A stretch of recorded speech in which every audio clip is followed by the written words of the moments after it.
د جماعت صفایي د مستقل د جماعت په آدابو کې شمارل کیږي. که مونږ تاسو جماعت نور څه خدمت نشو کولای، نور څه د خیرخواهي معامله نشو سره کولای، نو کم از کم د جماعت صفایي خو کولای شو. رسول الله صلی الله علیه وسلم په دور کې یوه ښځه وه، مختلف روایتو کې بعض کې یو سړی هم د سړي تذکره هم راځي، نو دغه به د جماعت صفایي کوله، مسجد نبوي صفایي به یې کوله. نو کله چې د دې ښځې انتقال وشو، وفات شوله، نو هغې نه بعد نبی پاک صلی الله علیه وسلم د دې ښځې تپوس وکړو د صحابه کرامو نه چې ښځه نن سبا چېرته ده، په نظر نه راځي، حال احوال تپوس یې وکړو. صحابه کرام رضوان الله تعالی علیهم اجمعین ورته فرمایل چې ښځه خو وفات شوله، دې دنیا نه ولاړله. بیا نبی علیه الصلاة والسلام ورته فرمایل چې ما ته بیا ویل نه چې ما د دې په جنازه کې هم شرکت کړی وی. بیا رسول الله صلی الله علیه وسلم صحابه کرامو ته فرمایل چې ما ته د دې ښځې قبر راوښیي. بیا رسول الله صلی الله علیه وسلم هغې ښځې قبر خواته لاړو او په دې باندې لمونځ د جنازې وکړو.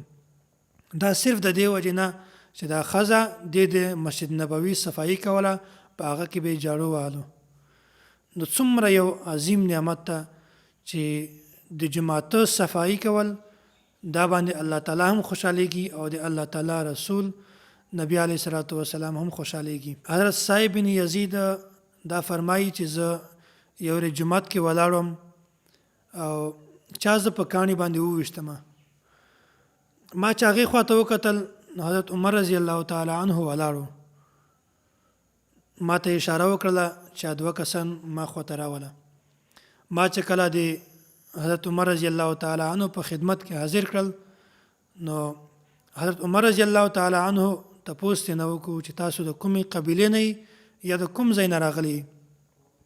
دوی ورته وویل چې موږ د طایف نه راغلي یو. حضرت عمر رضی الله تعالی عنه ورته وویل وایي لو کنتما من اهل البلد لاوجعتکما، وایي تاسو که چېرته د دې شعر وایي نو ما به تاسو دواړو ته سزا درکړې وی. بیا هغه نه بعد حضرت عمر رضی الله تعالی عنه ورته فرمایل وایي ترفعان اصواتکما فی مسجد رسول الله صلی الله علیه وسلم، وایي تاسو د رسول الله صلی الله علیه وسلم په جماعت کې شور کوئ.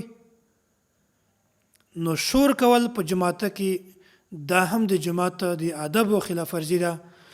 جماعت دا د دې دپاره نه ده چې تاسو په دې کې شور وکئ یا د چا سره غلطه گفتگو خبرې وکئ یا د حد نه تجاوز وکئ، بلکې جماعت چې کومه ده دا د صرف د مانځه دپاره ده او د ښو کارو دپاره استعمالیږي. نو مونږ تاسو ته پکار ده چې جماعت ته راشو، نو جماعت د آدابو خیال وساتو.